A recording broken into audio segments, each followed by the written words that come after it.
Hello అండి, welcome to కమ్మని వంటలు. ఇవాల్టి స్పెషల్ గర్జలు. ఇవి ఇష్టం లేని వాళ్ళు ఉండరు కదా.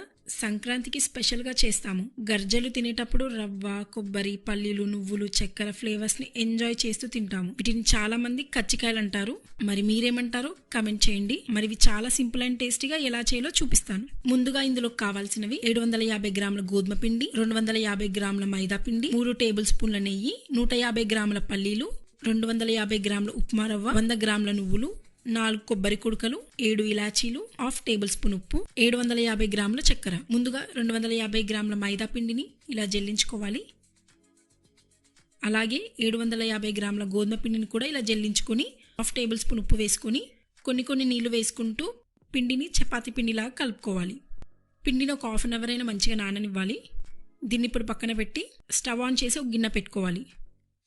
150 గ్రాముల పల్లీలు వేసుకొని మంచిగా ఫ్రై చేసుకోవాలి. ఇలా మంచిగా ఫ్రై అయిన తర్వాత వేరొక దాంట్లోకి తీసుకొని అదే గిన్నెలో 100 గ్రాముల నువ్వులు వేసుకొని 2 నుండి 3 నిమిషాలు మంచిగా ఫ్రై చేసుకొని వీటిని కూడా పక్కన పెట్టుకోవాలి.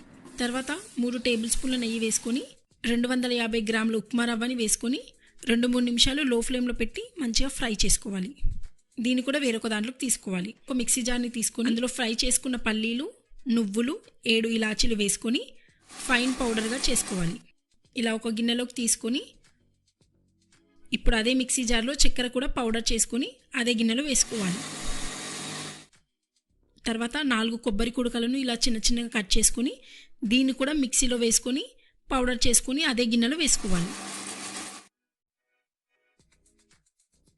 అలాగే ఉప్మా రవ్వని కూడా మిక్సీ జార్లో వేసుకొని పౌడర్ చేసుకొని అదే గిన్నెలో వేసుకోవాలి. ఇప్పుడు గర్జలో పెట్టే పూర్ణం రెడీ అయిపోయింది. వీటన్నిటిని ఒకసారి మంచిగా కలుపుకోవాలి.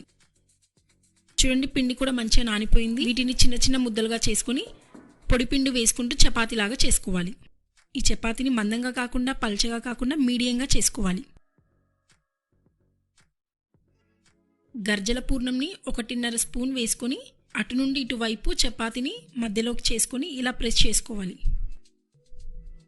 ఇలా గట్టిగా ప్రెస్ చేసుకోవాలి. గర్జల స్పూన్తో ఇలా ఎక్స్ట్రా పిండిని తీసేయాలి. ఆ ఎక్స్ట్రా పిండిని వేస్ట్ అవ్వదు. మళ్ళీ పిండిలో వేసుకొని గర్జలు చేసుకోవచ్చు. ఇలా గర్జని చేసుకొని పక్కన పెట్టుకోవాలి. అలాగే మిగతావన్నీ కూడా చేసుకొని పక్కన పెట్టుకోవాలి.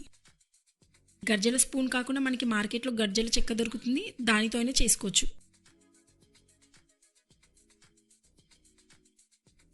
ఇలా గర్జలన్నీ చేసుకొని పక్కన పెట్టుకోవాలి. ఇప్పుడు స్టవ్ ఆన్ చేసి ఒక లోతైన కడాయిలో డీప్ ఫ్రైకి సరిపడా నూనె వేసుకోవాలి. నూనె వేడయ్యాక గ్యాస్ మీడియం ఫ్లేమ్లో పెట్టి ఈ గర్జలను వేసుకోవాలి.